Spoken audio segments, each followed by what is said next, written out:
Good morning. I'm Roy Worley with the Northeast Church of Christ. This morning I want to share a message with you. For those of you who can remember the 1992 Summer Olympics, they featured two tremendously heart-rending moments. The first was American sprinter Gail Devers. She was the clear leader in the 100-meter hurdles, and she tripped on the last hurdle. She agonizingly pulled herself to her knees and crawled the last 5 meters, finishing fifth. But she finished nevertheless. Even more emotional was the 400-meter semifinal, in which British runner Derek Redmond tore a hamstring and fell hard to the track. He struggled to his feet and he began to hobble, determined to complete the race, to cross the finish line. His father ran from the stands to help him off the track, but Derek refused to quit. He leaned on his father and the two limped to the finish line together, accompanied by the deafening applause of the thousands of people in the stands cheering them on. If you're watching this on the day that it was posted, Saturday morning, January the 11th, 2025, then I, along with my beautiful wife and my oldest son, hopefully just completed a half marathon. Quitters aren't very much of an inspiration, but people who stay with the commitment, and even though the going gets tough, they keep going. They're a source of inspiration to us all. Do you remember the man who came to Jesus and said, "I'll follow you wherever you go"? Jesus told him, before you make that kind of commitment, you need to realize that foxes have holes and birds have nests, but the Son of Man has nowhere to lay his head. In other words, he says, if you follow me, realize that there will be difficulties. There will be times when you will not only know where you're going to sleep or where your next meal is going to come from. There will be difficult and discouraging times, but after you realize that, and then you put your hands to the plow, he said, don't look back. Wendell Nicholson, my father-in-law, was not a quitter. He fought to the bitter end, even with the cancer ravaging his body. Losing him this past July got my wife motivated. She decided to run a half marathon in his honor. Then she convinced my oldest son to run with her. Then the two of them guilted me into running with them as well. If you know anything about me, you know that I am not a small man.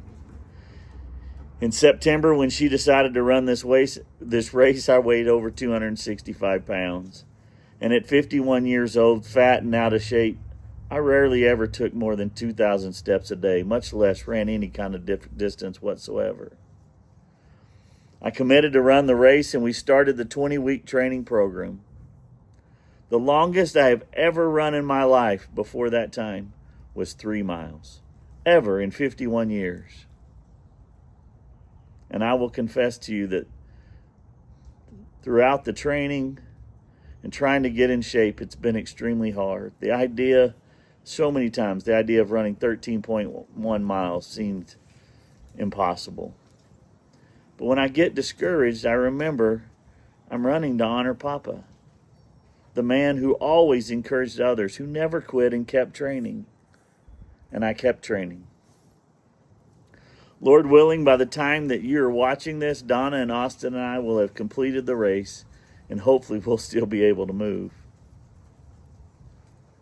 But the message here is that when people start the Christian life and then quit when the going gets tough, they can become an object of ridicule to some and a source of discouragement to others.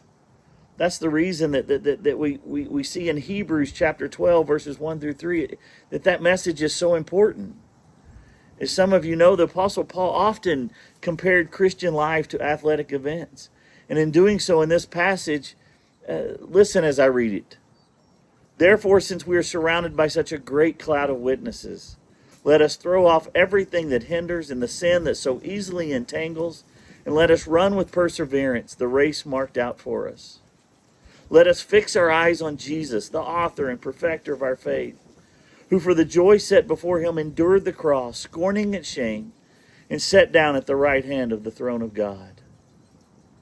Consider him who endured such opposition from sinful men, so that you will not grow weary or lose heart.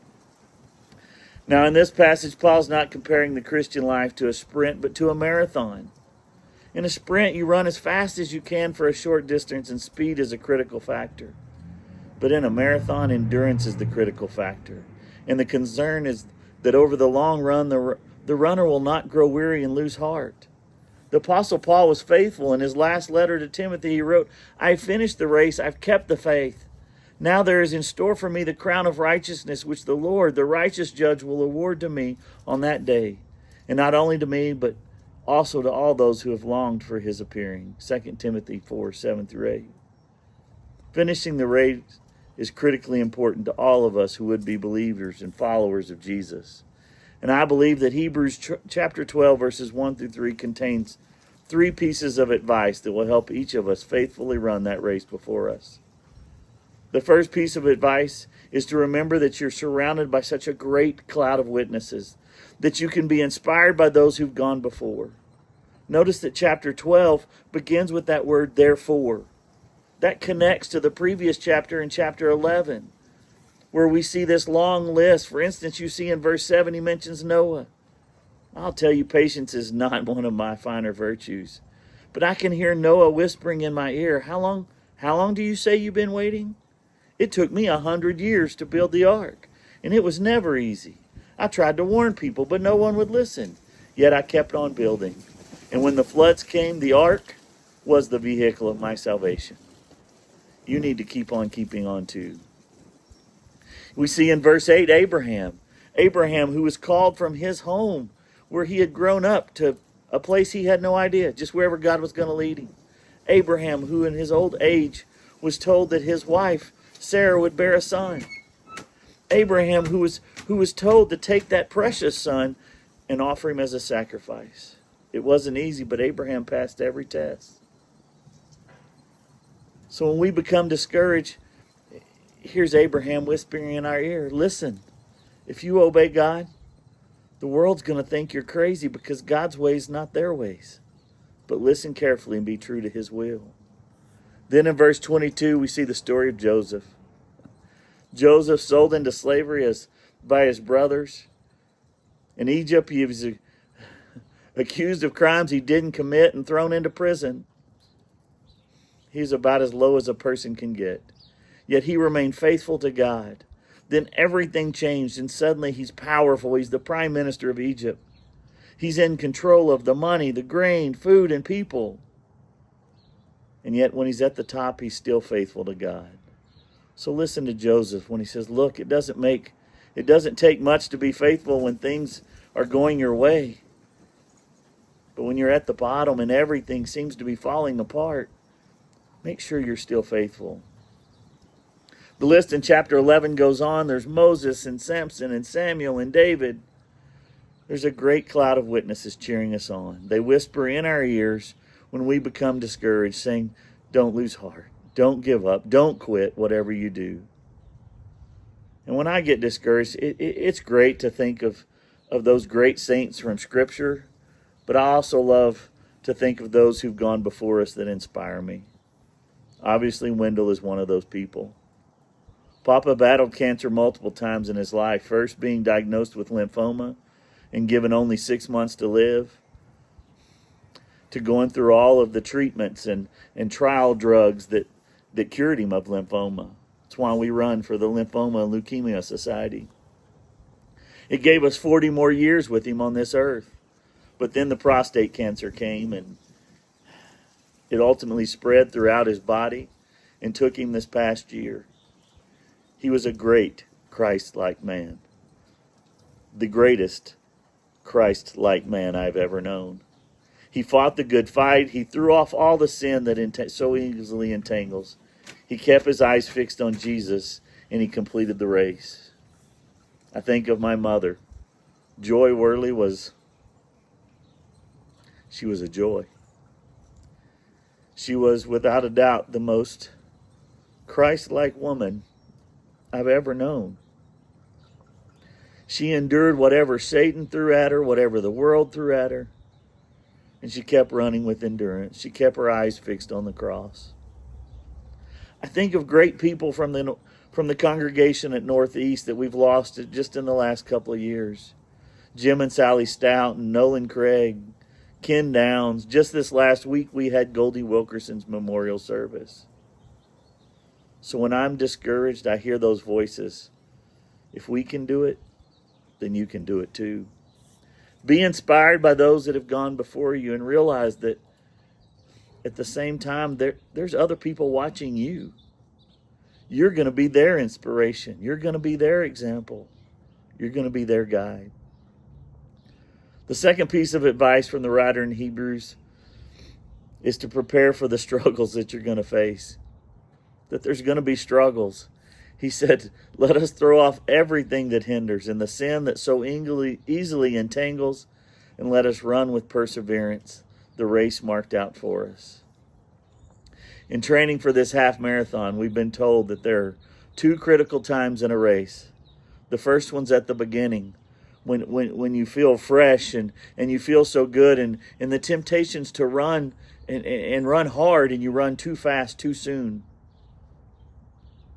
And then you depend on your own strength and your own skill to try to pull through. The second critical time is at the halfway point.